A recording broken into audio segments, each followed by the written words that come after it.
Salut à toutes, salut à tous. La trêve internationale est terminée. Piel Club est de retour pour vous parler de Première Ligue et pour vous donner envie évidemment de suivre les rencontres du week-end sur Vous Sport World. La première aussi sur Divertissez-vous.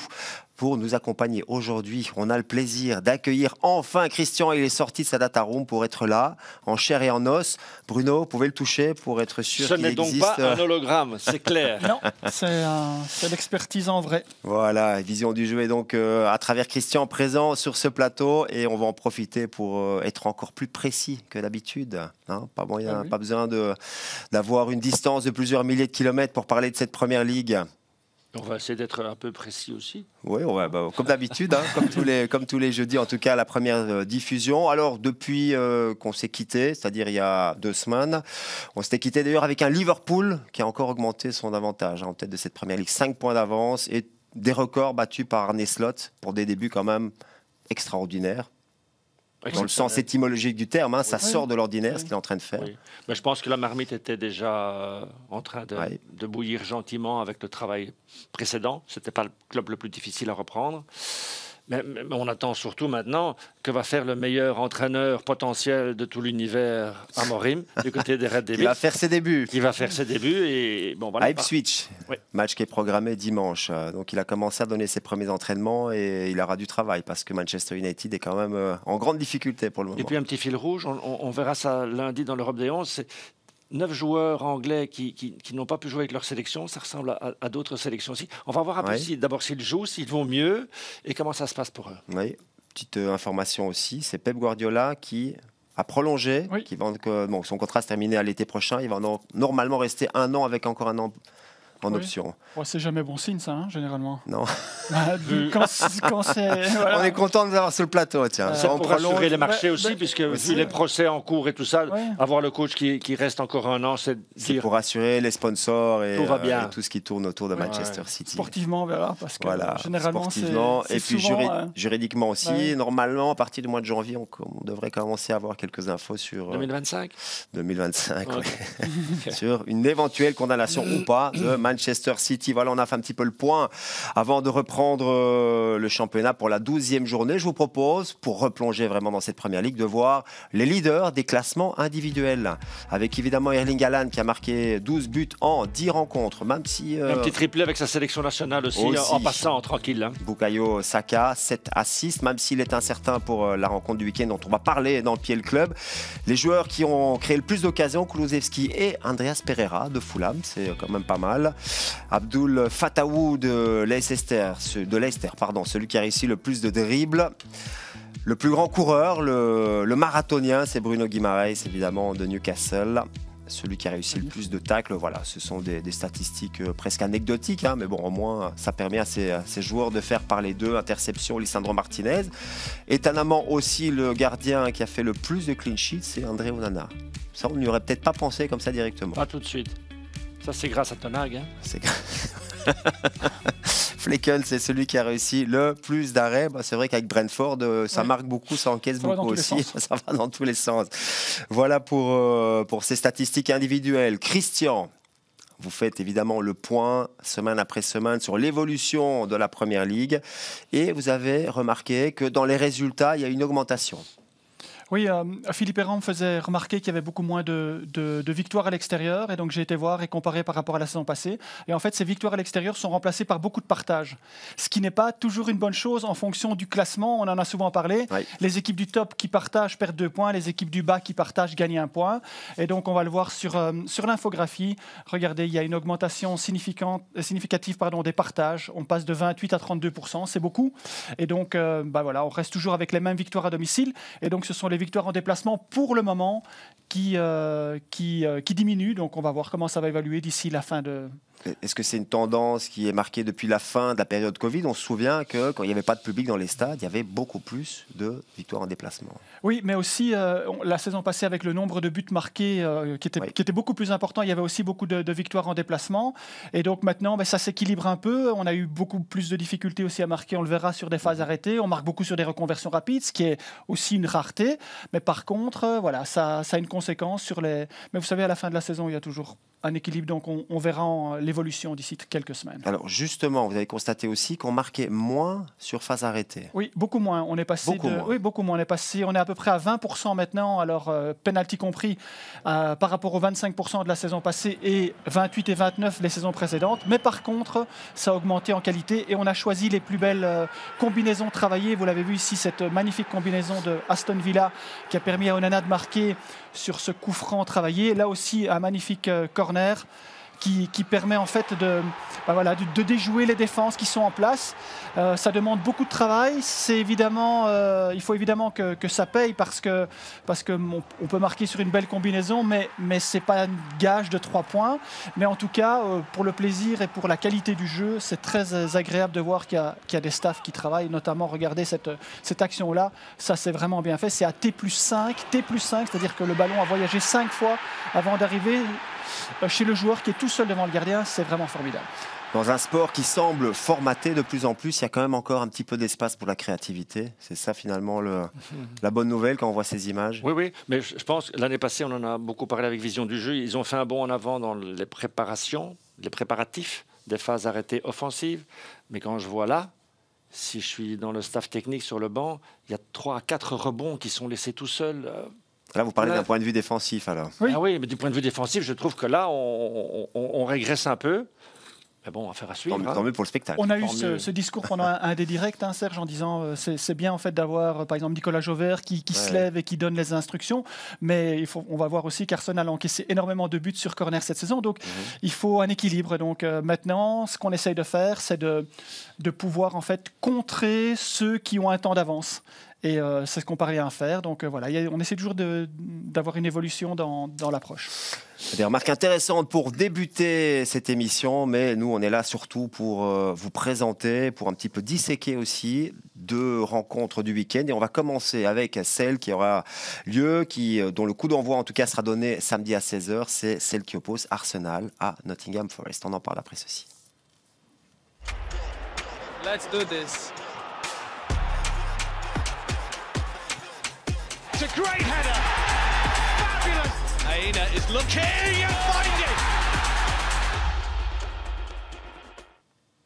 Alors Arsenal, Nottingham Forest, c'est une affiche du haut du classement parce qu'Arsenal actuellement est 4e avec 19 points et Nottingham Forest est 5e avec 19 points également. À égalité de points, il y a juste une meilleure différence de but pour les Gunners. Moins 9 sur le leader. Oui, donc moins 9. Ah oui, c'est surtout ça le chiffre. C'est pour ça que Nottingham Forest peut être à ce niveau-là aussi. Moins 9 sur le leader. Imaginez un petit problème ce week-end. Parce qu'Arsenal reste sur une série de 4 matchs sans victoire en championnat, 2 défaites, 2 partages. Oui, maintenant il faut aller au sprint parce que là...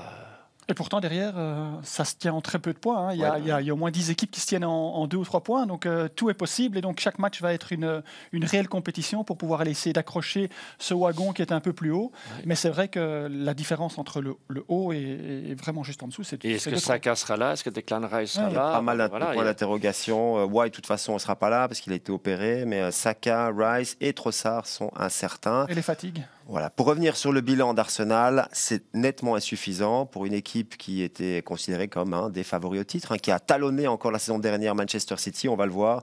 Le bilan est trop faible. Oh, beaucoup trop faible. Regardez, ne fût-ce que contre le top 8, il n'y a pas de victoire. Et les 2 belles victoires en déplacement, c'est Aston Villa, ça c'est vraiment une belle victoire. Et à Tottenham, c'est toujours difficile dans un derby. Mais le reste, voilà, comme on l'a expliqué précédemment dans les faits marquants, les partages, c'est 2 points de perdus. Et donc les 4 partages que vous voyez qui sont malgré tout bleus, et ça paraît peut-être positif, mais c'est quand même 8 points de perdus. Et face à City et face à Liverpool, ils ont mené à chaque fois. On se souvient de ce match à City où les Citizens s'égalisent à la 96e minute alors qu'ils ont joué toute la deuxième mi-temps à 10. Ça reste une équipe en place, mais les faits de jeu aujourd'hui sont en leur défaveur. Les phases offensives arrêtées, ça fonctionne un peu moins bien. Les phases défensives arrêtées, ça fonctionne un peu moins bien. Beaucoup moins bien. Les cartons rouges aussi qui leur ont fait perdre. Carton rouge qui leur a déjà coûté 8 à 10 points. Beaucoup de matchs où ils n'ont pas la possession de balle, où ils la laissent volontairement, où ils sont en dessous des 40%. Seulement quelques matchs, des victoires à 1-0. Il y a beaucoup d'éléments qui... Ça ressemble à une... C'est tôt pour le dire, mais on a dit très vite concernant Ten Hag aussi, même si on avait un peu trop d'avance sur d'autres. Ça semble une fin de règne pour Arteta. C'est peut-être lourd à dire comme ça, mais ça parce que là, maintenant, à un moment donné, vous flirtez avec le titre. À un moment donné, il faut décrocher quelque chose. Il ne faut pas être à 9 points après 11 journées. Ça, c'est pas possible. Sur les 2 dernières saisons, Arsenal a craqué dans la dernière ligne droite. Ouais. Est-ce qu'on a voulu peut-être préparer les choses autrement cette saison? C'est raté. Les Gunners, c'est raté. Et bien, s'il y avait un plan et qu'il rate, c'est pas grave.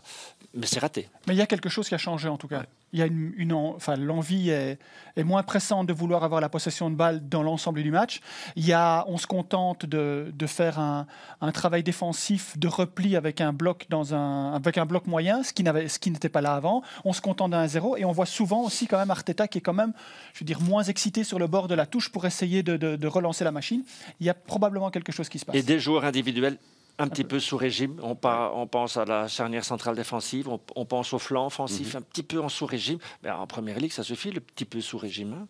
Dernière victoire le 5 octobre dernier face à Southampton. Depuis, on l'a dit, 2 victoires de partage. On va voir les buts marqués par Arsenal depuis. Voilà, on sent que effectivement cette équipe est quand même dans le creux. Bon, il y avait ce superbe but en début de match face à Liverpool. Un des seuls dans le jeu dominant rapide, qui est une grosse. Il ne marque pas sur face à face, donc c'est une équipe qui réduit ses options. Et on est obligé d'utiliser les phases arrêtées pour pouvoir sauver les meubles pour le moment, parce que le nombre de buts depuis Southampton, c'est vraiment trop peu. Oui, effectivement, on va tous les voir avec encore ce but marqué du côté de Chelsea. Là aussi, ils prennent l'avantage et c'est arrivé souvent. Ils l'ont fait face à City. Enfin, ils avaient pris l'avantage à Liverpool, ici, à Chelsea. Et chaque fois, ils ne parviennent pas. Oui, mais combien d'erreurs il a fallu sur cette action-là du côté des Blues pour avoir ce but-là. Après, est-ce que l'absence de garde justifie tout? Peut-être. Peut-être. Alors, on a vu les buts marqués, on va voir aussi les buts encaissés depuis Southampton. Il y en a beaucoup plus. C'est ça qui est étonnant. Il y a d'abord cette défaite à Bournemouth avec 2 phases arrêtées.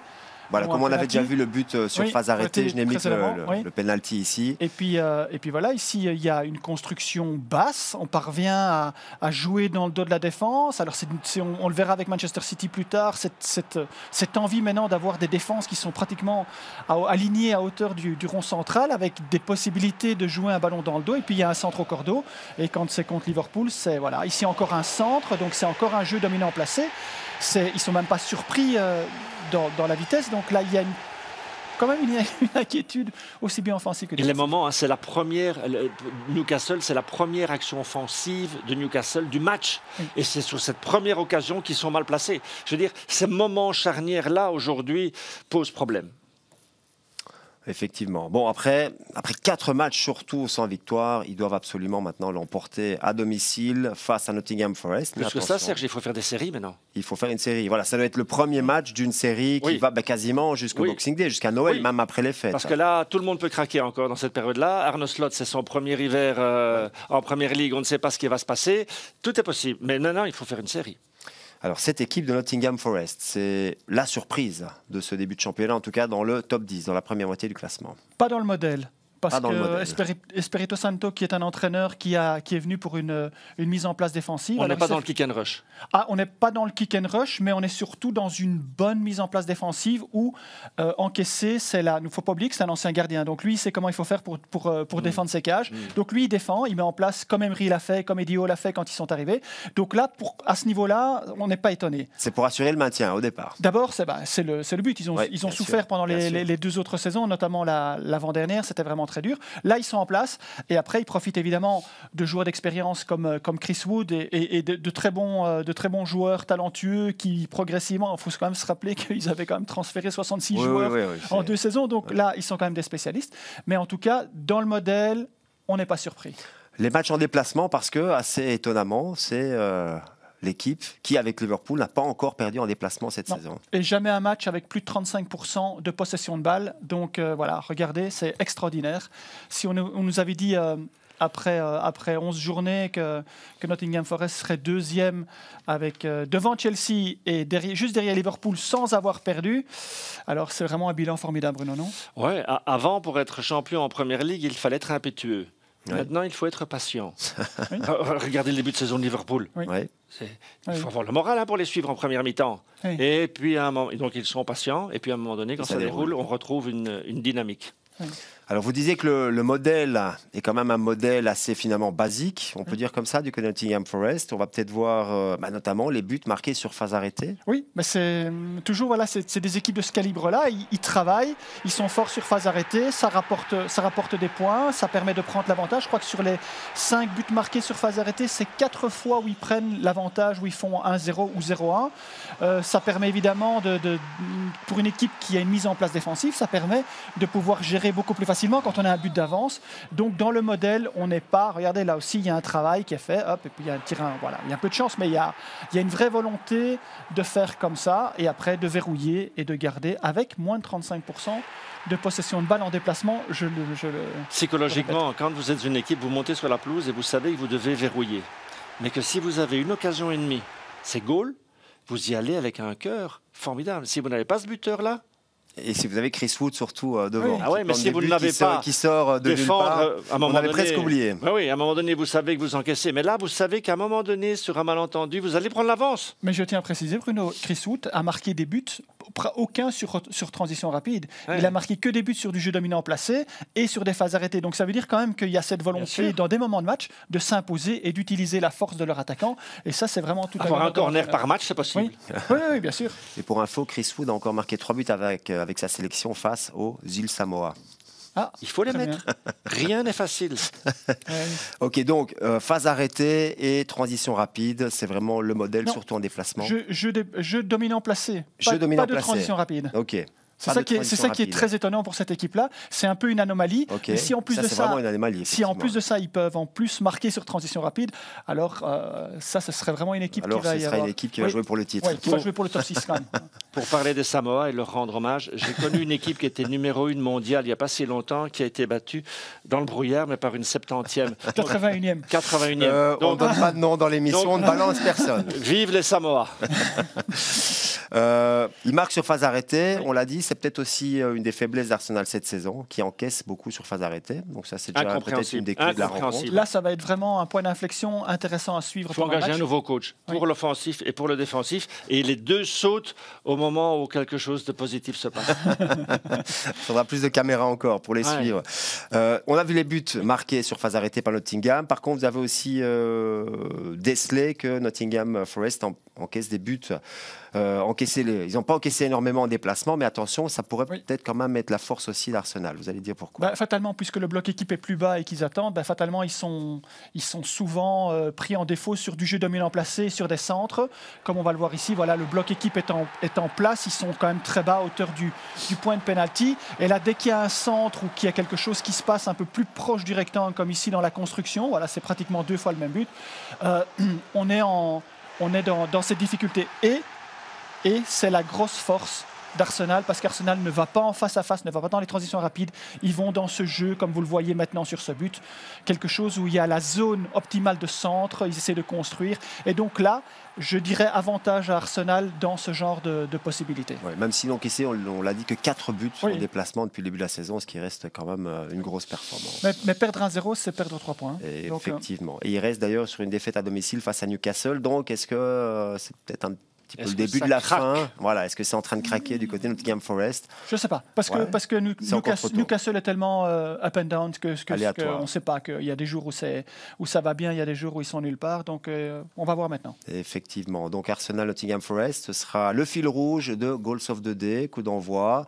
samedi à partir de 16h. Et c'était un match très très important vraiment pour les Gunners pour se relancer dans la course au titre, parce que là, ils ont pris quand même pas mal de retard. Voilà pour la première rencontre. La deuxième qu'on va analyser ensemble a également lieu samedi. Ce sera à 18h30 et c'est Manchester City face à Tottenham.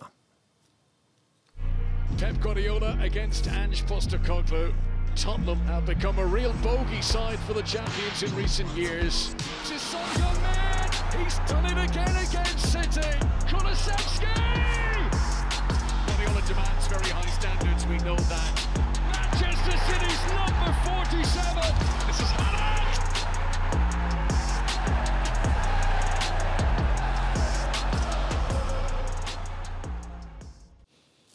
C'est le match de prestige de ce week-end. Manchester City, deuxième 23 points, c'est-à-dire quand même 5 points de retard déjà sur Liverpool. Face à Tottenham, à une décevante 10e position avec 16 unités, même si on va dire que le top 4, top 5 n'est pas trop loin. Je crois que c'est à 19 points maintenant que se trouve Arsenal et les autres clubs à cette position-là.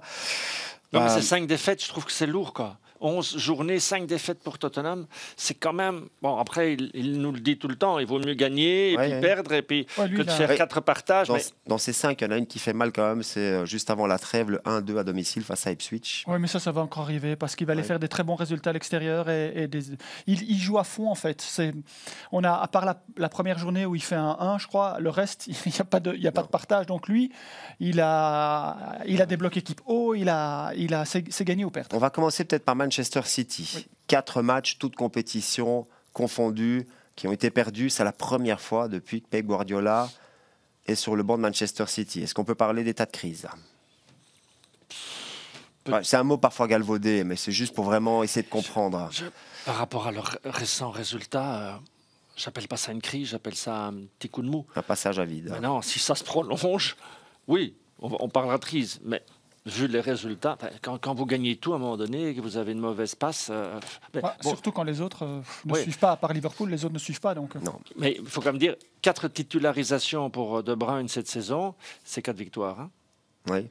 Et puis Rodri est absent et on sait qu'avec ou sans lui, ça change quand même beaucoup. Ça change. Mais il y a quand même quelque chose qui a changé aussi dans le système, Serge, par rapport à la mise en place. Il marque très très peu sur centre. Je crois qu'il y a 1 but ou 2 buts sur centre. Alors que ça fait des années qu'on dit que c'est leur point fort avec la zone préférentielle de centre, la zone optimale. On va le voir dans les séquences. C'est soit Alan dans le jeu rapide en face à face. Justement, on peut lancer la séquence. Soit les défenseurs à la 90e minute sur des corners. Donc, il y a un problème avec les joueurs offensifs parce qu'à part Alan ou les défenseurs, il y a personne qui marque pour le moment.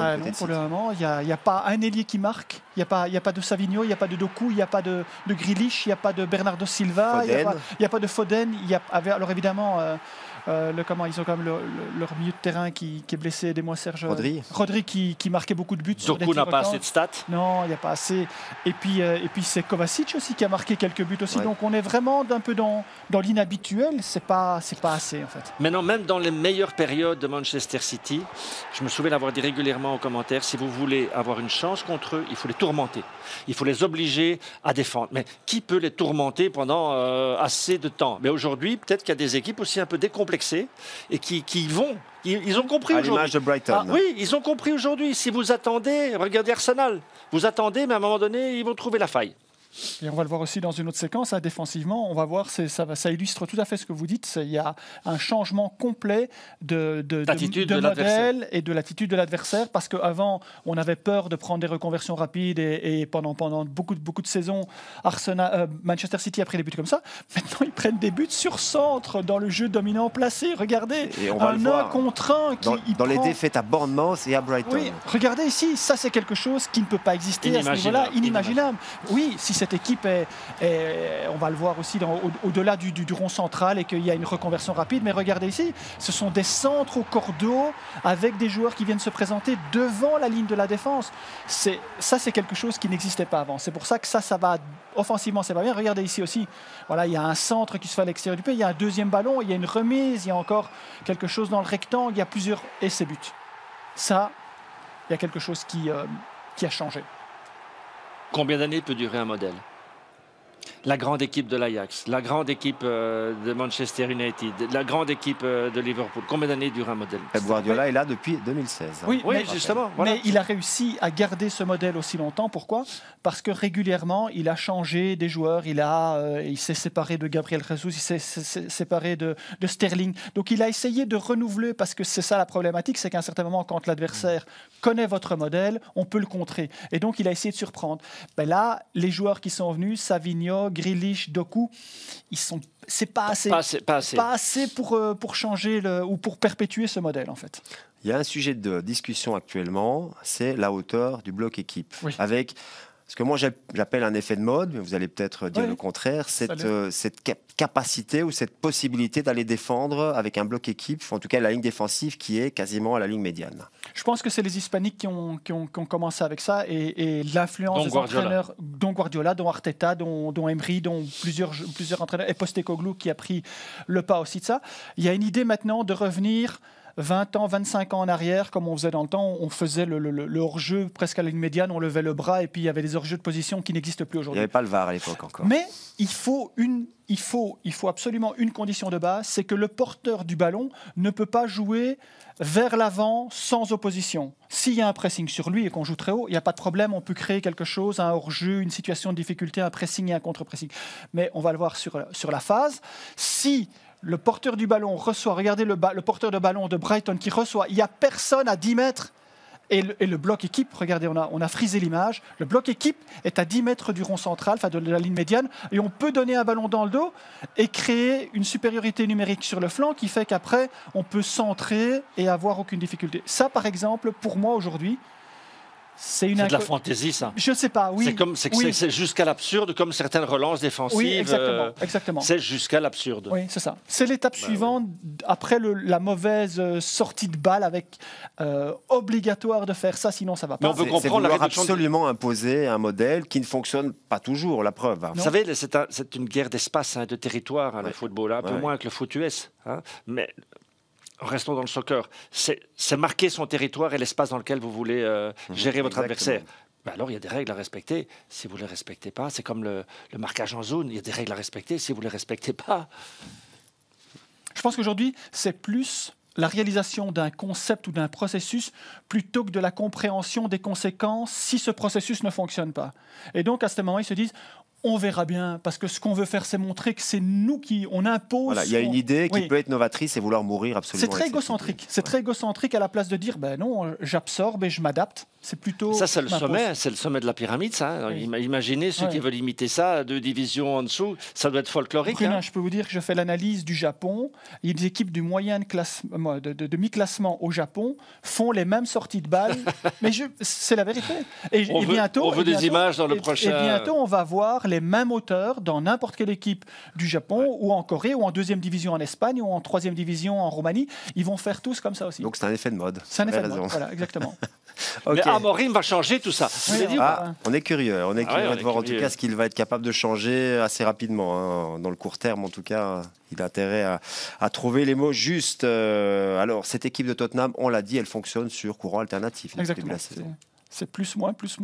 Donc, soit on prend les 3 points, soit on prend 0 points. Et donc, on le voit, voilà, regardez. Plus, moins, vert, rouge, vert, rouge, vert, rouge, vert, rouge. Il ne faut pas se tromper de fil.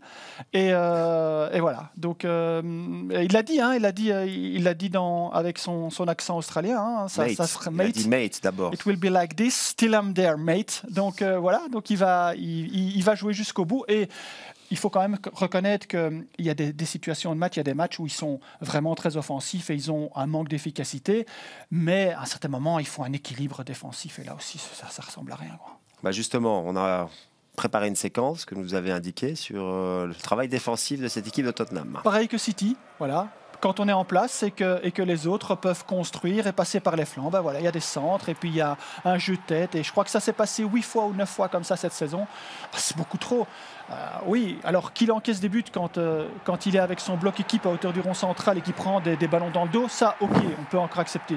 Mais quand l'équipe est en place et qu'il y a des centres qui viennent des flancs et que les mecs mettent tout le temps la tête sans avoir d'opposition, voilà. Même ici, le 2e ballon, le gars a encore le temps de se retourner pour pouvoir faire un geste acrobatique. Ça ressemble vraiment à des vrais problèmes de marquage. Vous êtes dans une zone, c'est la zone mortelle par excellence. Donc là, si vous avez un homme, vous ne le lâchez plus jusqu'au bout, vous vous arrachez. Si vous n'avez personne, vous sprintez pour aller sauter sur le dos de quelqu'un, ce que le VAR va vous dire aujourd'hui. Faute légère, pas pénalty, vous avez encore une chance que vous n'aviez pas il y a 35 ans. Donc, il faut profiter de tous ces éléments-là. Vous pouvez arracher, vous pouvez tout faire, mais il faut être au duel. Alors, il y a un point positif quand même, c'est le nombre de buts marqués. 23 buts, c'est la meilleure attaque de la Première Ligue. Dont beaucoup sur transition rapide, c'est très étonnant. Donc, en fait, on va dire que ils ont des options alternatives qui sont le jeu dominant placé, mais c'est surtout quand même, regardez, c'est ce genre de situation-là où ils marquent énormément de buts comme ça, avec des transitions rapides, un passage par l'axe, beaucoup de face-à-face. C'est l'équipe qui marque le plus sur face-à-face, encore plus que Liverpool. Donc il y a un peu un système similaire à Liverpool, avec une moins bonne assise défensive. Mais voilà, souvenez-vous, voilà, le sommet, le grand sommet voilà. du côté des Red Devils, ça c'est probablement fini. Mais bon, ça, on voit pas ça. Normalement, on voit pas ça. Ce truc-là, ça c'est quelque chose d'exceptionnel parce qu'à aucun moment à l'entraînement, tu demandes à ton défenseur central de récupérer un ballon et de dire vas-y jusqu'au bout, jusqu'à la baseline pour centrer. Ça, c'est pas possible. Donc, ça sont des circonstances un peu exceptionnelles, mais il y a quand même une volonté de toujours se projeter rapidement vers l'avant, d'exercer un bon pressing et d'aller marquer des buts comme ça. Maintenant, c'est comme je dis toujours, c'est que ce qu'on fait quand ce truc-là fonctionne pas. Et l'alternative, il n'y en a pas assez. Phase arrêtée, il n'y a pas assez. Et jeu dominant placé, par moment, et encore parce qu'il y a beaucoup de victoires qui sont des 4-1, 4-0, 4... alors que, voilà, c'est des buts qui comptent pas. Ça reste du courant alternatif. Exactement. On ne sait jamais sur quel Tottenham on va tomber. Non. Ceci dit, la saison dernière, c'était 3-3 entre Manchester City et Tottenham à l'Etihad. La saison d'avant, en 2022, c'était 2-3. Donc, c'est à chaque fois un match spectaculaire. Est-ce que ce n'est pas le pire adversaire pour Manchester City ça Parce que si c'est un tout grand Tottenham... Ouais. Surtout qu'il ne vient jamais avec la peur au ventre de se dire je vais essayer de ne pas encaisser. Lui, il va essayer de marquer un de plus que ce qu'il encaisse, c'est tout. Ouais. Et ça, c'est peut-être une difficulté supplémentaire. Par contre, ce sera sans Bentancur, qui s'est pris 7 matchs de suspension. Il a dit 2-3 trucs sur le ton de l'humour, mais qu'on ne peut pas dire. Mais bon, 7 matchs, je ne vais pas rentrer dans... Sinon, ça va nous faire du courrier. Ouais. Mais je crois que c'est dans les statuts de la Première Ligue pour ce genre d'incident. Normalement, c'est 6 et je pense que Tottenham a fait appel pour réduire quand même au moins d'un match. Que la raison l'emporte quand même.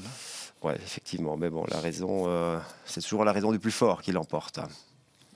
Ben voilà, pour cette rencontre, on peut s'attendre quand même à un match qui risque quand même d'être un petit peu fou. Oui. Ouais. Ah, mais Tottenham doit rendre ce match fou pour que City se dise mais on est vraiment dans une spirale hyper négative ici. Donc il faut y aller, il faut les tourmenter. Et ce sera aussi sans quelques joueurs parce que pour le moment, il y a 10 joueurs qui seraient absents. Bon, il y a 3, c'est sûr, avec notamment Rodri et les autres blessés de longue date. Les autres, Doku... De Bruyne s'entraîne, mais légèrement. Il y a plusieurs joueurs qui sont incertains, donc c'est vrai que ce n'est pas une période facile pour Pep Guardiola. Le VAR sera là. Le VAR, Amorim sera à Manchester, mais pas dans le stade. Mais ce sera dimanche. Mais pas avec l'entraîneur qui a eu pas avec l'arbitre qui a eu des problèmes là, récemment. Là, on l'a vu. C'est comment Scott? Oui, c'était sur Liverpool en tout cas. Oui, non, du côté de l'arbitrage, il y a 2-3 trucs qui sont un peu louches aussi apparemment. C'est un monde à part, c'est l'arbitrage dont on n'a pas parlé dans cette émission. On était avec un arbitre international lors d'un tournoi international assez récent qui a été pris sous cocaïne. Est-ce que c'est ça? C'est ça, c'est exact, c'est le même, on parle du même, effectivement. Oui. Voilà. Mais je ne pense pas qu'il sifflera ce week-end. Cela ne nous regarde pas. Exactement. Voilà pour les deux rencontres que l'on vous a présentées, qu'on voulait mettre en évidence ce week-end. Les rendez-vous, les voici. Ça commencera du côté de Leicester. Je serai prêt. C'est avec Bruno, ça. Je serai au rendez-vous. On se prépare au sprint de l'hiver et du Nouvel An et du Boxing Day. On est déjà dedans. En fait. Du côté de Leicester, il y a un très bon marché de Noël du côté de Leicester. Et il y a votre face. Ce sera sur Divertissez-vous. Donc c'est offert à tous nos abonnés, aux abonnés, vous en tout cas, Goals of the Day, avec comme match principal, on l'a dit, Arsenal face à Nottingham Forest. Manchester City, Tottenham, c'est un super Saturday cette fois-ci. C'est le super Saturday avec prise d'antenne à 18h15 parce qu'il y a Rodri qui va recevoir son soulier d'or, ça je devais le préciser. Le début du match est à 18h30, mais il y aura une cérémonie pour le soulier d'or de Rodri juste avant. C'est pas Discord qui a demandé qu'on avance le match, non. Ah. Ça, c'est Christian qui peut nous répondre. Oui, parce que c'est moi qui vais lui remettre le soulier d'or. D'accord. Okay. Restons concentrés parce que dimanche, Liverpool se déplace à Southampton. Là, c'est le grand écart, évidemment, au classement. Ipswich, déplacement pas facile pour Amorim, qui vient donc de gagner, c'était son premier match d'ailleurs de la saison, du côté de Tottenham. Et on terminera lundi soir, je serai au rendez-vous pour Newcastle West Ham. Voilà pour cette 12e journée de championnat. Discord, c'est avec vous. Samedi soir. samedi soir. Manchester City, Tottenham. Et ben voilà. Oui, pour avec ceux nos qui abonnés. n'ont pas encore vécu un match avec Christian, ils peuvent scanner le QR code et rejoindre la communauté Vous Sport. C'est très chouette parce que maintenant, ils viennent en dehors des matchs Discord. Ils se mettent sur pratiquement tous les matchs de Premier League et ils sont une dizaine à tout le temps échanger. C'est très devenu chouette. une communauté autonome maintenant. Oui, c'est chouette, c'est chouette. Moi, je suis juste là pour faire figuration Arbitre. parfois, mais je viens Vous pour... êtes- vous êtes un petit peu le monsieur loyal. Là. Oui, exactement. C'est bien, c'est toujours important. Il en faut toujours un. Ok, n'oubliez pas non plus de nous rejoindre sur nos différentes plateformes de réseaux sociaux, de médias sociaux que voici. Que voilà, je pense qu'on a fait le tour, messieurs, sauf si vous avez encore quelque chose à ajouter. Non, je le ramène Oui. à l'aéroport. Il retourne dans sa repart vers data sa Finlande natale. Ah, le mystère, c'est la Finlande, c'est comme le Père Noël alors, non? Oui, cette saison. Hein. Cette saison. Merci Christian, en tout cas c'était un Merci plaisir à de vous avoir et c'est beaucoup plus facile évidemment hein, de pouvoir échanger, communiquer. On va essayer de venir plus souvent alors. Exactement, vous devrez aller le chercher plus souvent Oui. à l'aéroport Bruno. Ça va comme ça? J'ai mon képi. Allez, le deal est fait. Merci Bruno, merci Christian, merci à tous ceux qui participent à cette émission et qui permettent de vous l'offrir. En tout cas, après, ou plutôt avant chaque journée de championnat de Première Ligue. Passez un excellent week-end sur Vous Sport World et à très bientôt. Bye bye. Après la trêve internationale, la Première Ligue reprend ses droits sur Vous Sport World. Samedi dès 13h25, retrouvez Leicester, Chelsea. Puis à 15h45, suivez un Goals of the Day bien rempli avec Bournemouth face à Brighton, Arsenal qui reçoit Nottingham Forest, mais aussi Aston Villa, Crystal Palace, le déplacement de Brentford à Everton, sans oublier Fulham, Wolverhampton. Et à partir de 18h20, Manchester City accueille Tottenham dans un choc qui promet. Ensuite dimanche à 14h55, vivez Southampton, Liverpool. Et dès 17h25, profitez du duel entre Ipswich et Manchester United. Enfin lundi, à partir de 20h55, concluez cette 12e journée par Newcastle, West Ham. La Première Ligue en exclusivité, c'est sur Vous Sport World.